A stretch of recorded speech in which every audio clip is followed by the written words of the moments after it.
जी viewers, जैसा कि आप वीडियो में देख रहे हैं कि इमरान खान के घर के बाहर एक बुलेट प्रूफ गेट लोहे का पहुंचा दिया गया है।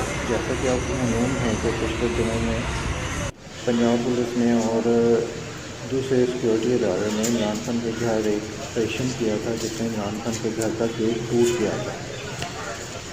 तो उसकी वजह से इमरान खान के घर का जो गेट है वो बहुत ज़्यादा डैमेज हो चुका हुआ था और इस वजह से अब आज बुलेट प्रूफ गेट मंगवाया गया है जो कि आज इमरान खान के घर के आगे पहुंच चुका है और इसको इमरान खान के घर के गेट से रिप्लेस किया जाएगा।